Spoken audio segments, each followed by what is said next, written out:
I know that the sound on this phone sucks, so just bear with me. But as most of you guys know, I rode English for a really long time. And I have had zero desire to do so.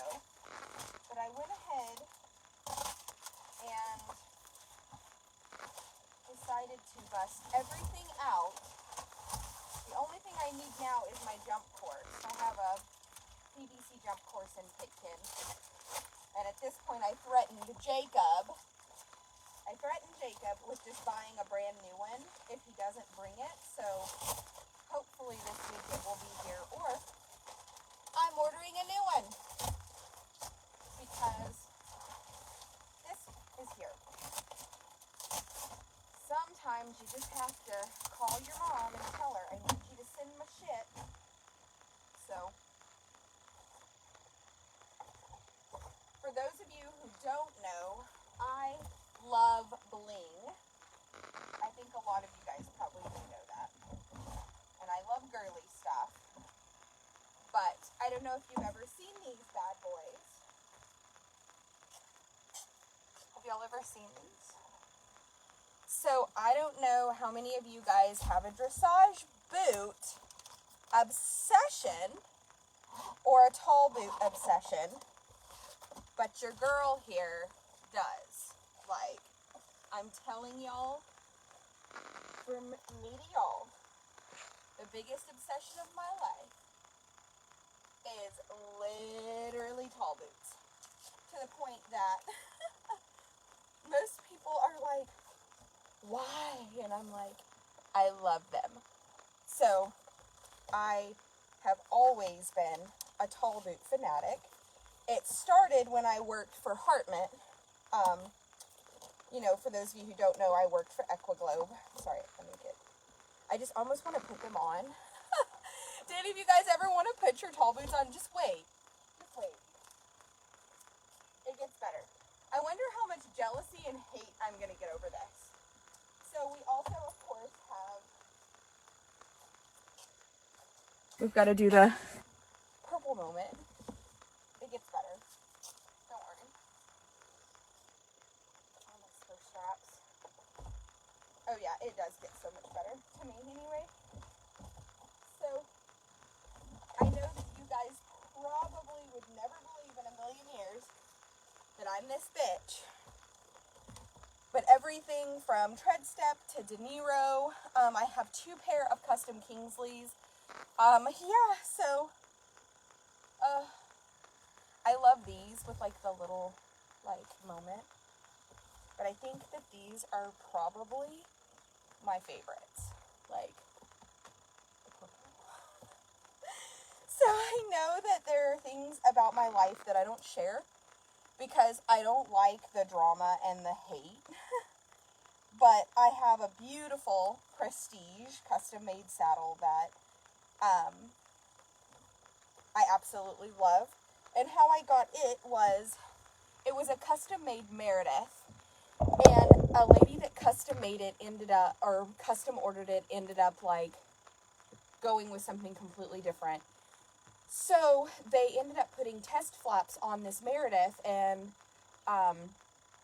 then we're like, wait a minute, we can't really demo this saddle because it's kind of got a couple of custom things to it that if people order it to demo or pay for it to demo. So it just so happened I called that day and I was looking for a saddle, and they priced it to me, and I was like, I can't really do that. Well, anyway, Jacob called back and got me that saddle for Christmas a couple of years ago, and I haven't really rode it a ton. I rode it a little bit, but I have always been like a lover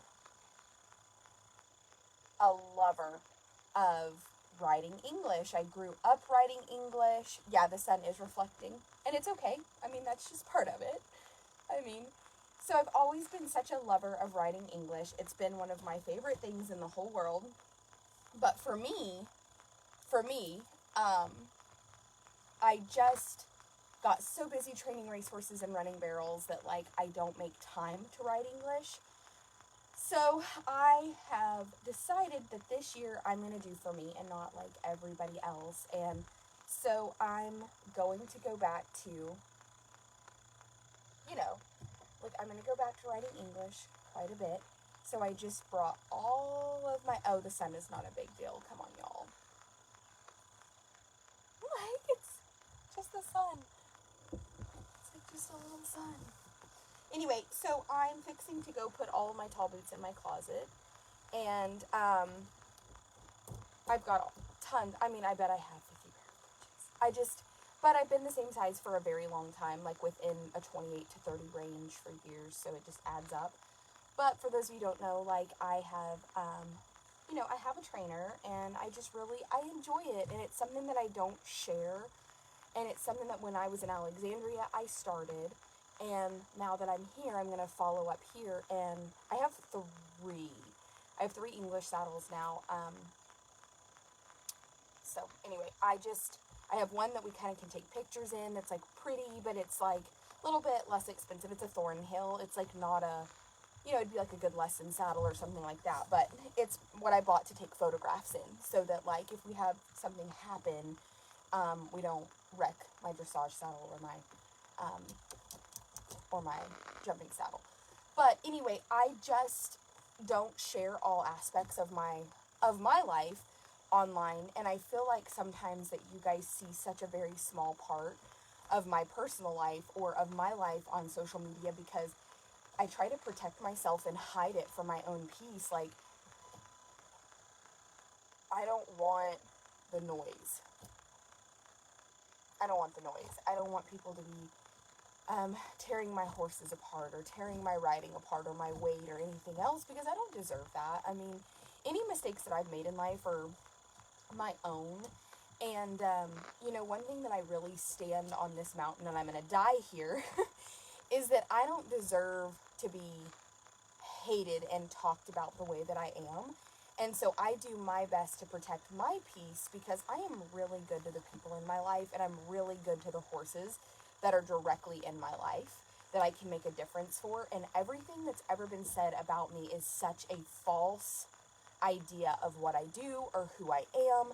And I don't know that I've done a good job of like defending myself, but I've never done like the best job of like saying like, not only am I going to defend myself, but let me open up my life to you even more so that you guys can understand that this is really not who I am. Like, I mean, I have like such a tall boot obsession, and I have helmets to match every set of boots, and and the thing is like I have English trainers that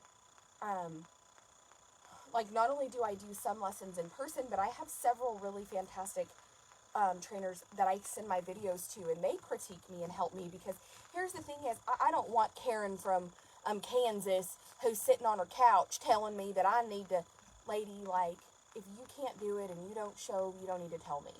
So I've done a good job of like protecting my peace and protecting like just like the photography classes. I have multiple cameras. I've been taking photography classes, and like I know that you guys can see the reflection of my education like in the photographs that I post, but I didn't post a lot about that because I feel like the more you tell people what you're doing, the more people try to ruin it. And anyway, I just want to be happy, and I want to share with you guys more of my journey without there being so much noise. Like people don't,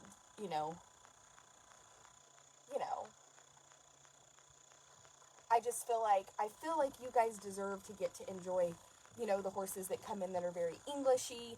You guys get to enjoy, the trail horses a little bit. You guys get to enjoy the Western horses. But anyway, I have a boot obsession, and as you can tell, like I have a crazy tall boot obsession. Of course, we know I'm obsessed with purple. So, and then it's just as bad. Like the helmets and saddle pads to match, and then I have to have like several pair of breeches or like to match. And I still am trying so hard to get used to. They sell all these like really cool leggings that have like the silicone patches and the silicone butt. And I guess I just started writing English in 1995 when I was 8. And back then it was just, like, tailored sportsmen were it, and knee patches, like, elkskin knee patches were all there was. And so I'm still trying to get used to, like, the silicone grippiness. Like, sometimes I feel so stuck and trapped, especially if I have on, like, full seat, like, silicone, and I have some, like, especially with, like, the foam pockets down the side and stuff, but, like, it just tells you, like, when I learned to write English, how long ago it was, when I still just want, like, regular breeches with, like, knee patches. They're, like, you know, that's not, like, the cool going thing. Like, everybody buys, like, the little, like, stretch-on leggings with the full seat butt, you know? Like, and back then, it was, like, you only wore full seat breeches if you rode dressage and you needed, like, a full seat. And so now to see, like, all these, like, full seat options with, like, the silicone, I'm like, I'm not used to that. I have a ton, but anyway, I just want you guys to enjoy every aspect of my farm and the horses with me, and not for me to be so judged. Like, get off my back.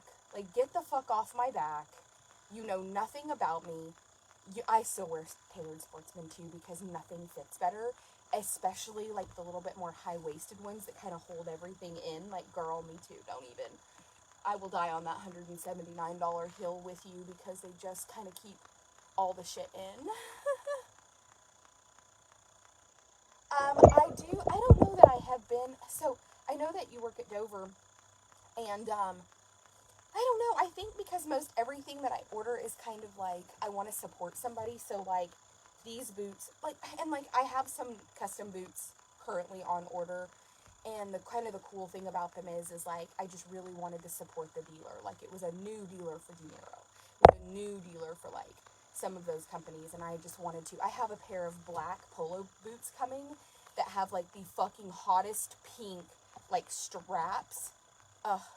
You know, I never was a Jodhpur fan. I don't know, even when I was younger, I just never did. I started writing English for a barn, and all my breeches were, like, super hand-me-downs, and there was a super tiny, like, 18-year-old girl that rode there, and she handed me down everything. And so even when I was little, like, I had to wear, like, a belt to keep my breeches on, because, like, when I was little, I grew up super poor, you guys. I grew up, like, incredibly poor, and so my parents just could not afford that. Even when I was 8, I started going to Ilya Evers in El Paso a couple of days a week for lessons, and I cleaned stalls in exchange for my lessons because my parents couldn't afford it.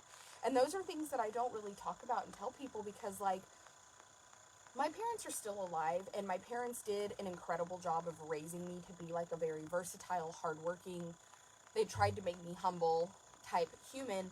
But at the end of the day, like, the one thing I can tell you guys is that I never want to, like, step on my parents' toes or make them feel like I'm not grateful or that they didn't do enough, because I promise you, like, my mom and dad would have given me, like, their last piece of food, you know, before they took it from me. Like, I didn't really do without. They did. And so the thing is like, it's not that I don't stress enough that, like, I grew up extremely poor, like, in a trailer house, in a trailer park, like, literally on Arroyo Sereno in El Paso, Texas, which is, like, a trailer park. And the reason I don't, like, because I just don't want my mom and dad to ever, like, be embarrassed, or, you know, like, my dad worked so hard to overcome where we came from. So did my mom. My mom worked for the Department of Transportation forever, and my dad worked 2 jobs, and, anyway, I just never want people to think that, like, my parents didn't do the most. But truthfully, I didn't realize till I got into about middle school how poor I had truthfully been raised, because old habits die hard. So even after my dad won the All-American and we moved, like, from the trailer park to a farm, you know, there were still a lot of, like, old habits of just, like, we just always had ate bologna, fried bologna for dinner. You know, like, I didn't know that that was, like a thing. And so it was just very bizarre. It was, like, very bizarre when I got in middle school, and, like, I had one pair of tennis shoes, and I went to my friend's house, and I think that's where stuff like these addictions come from. Like, I would have never been allowed when I was younger to, like, I got, like, one pair of shoes when school started, and, like, unless something really fucking bad happened to them, that was it. Like, you got a pair of shoes when school started. And so when I was in middle school and somebody mentioned to me, like, God, you wear the same shoes every day, you know, and through the winter time, somebody was like, you wear the same coat every day. Like, I never realized that that wasn't normal. Like, I never knew that wasn't normal. Like, do we need more than, like, one coat? Like, what do we need all these coats for? Like, I can only wear one, so why do I need 9? You know what I'm saying? Like, so it was just very odd to me that, like, you were supposed to have multiple pairs of shoes. Like, I normally had, like, a pair of, like, tall boots that were hand-me-downs that I would ride in. And I would have, like, a pair of cowgirl boots. And then I would have, like, a pair of tennis shoes. And that was it for me. Like, that was it. And then, like, in the wintertime, you had, like, a coat. So it was very odd. So obviously, once I got old enough to kind of work and have my own money and I could buy my own things, it was such a struggle for me because I got to where I wanted to have, like, the most expensive things because I was out around a ton of, like, racehorse owners, English people, and then high school kids, and nothing is bougier than those three things. And it got to where, like, I had to have the best of everything, you know, just to, like, and so anyway, all of that's pretty funny now looking back on it. But for those of you who didn't know, I do have a tall boot obsession. I love them, and I never wear them. Like, I don't wear breeches and tall boots at the barns ever because, like, I did one time a couple of years ago, and I had been taking a lesson, headed home, and I had on breeches and a tall boot, and I stopped at the pins and videoed some horses. And, like, people made such fun of me. They were like, who does she think she is? Like, what is she wearing? Like, oh, now she's some kind of English person. I've always ridden English my whole life.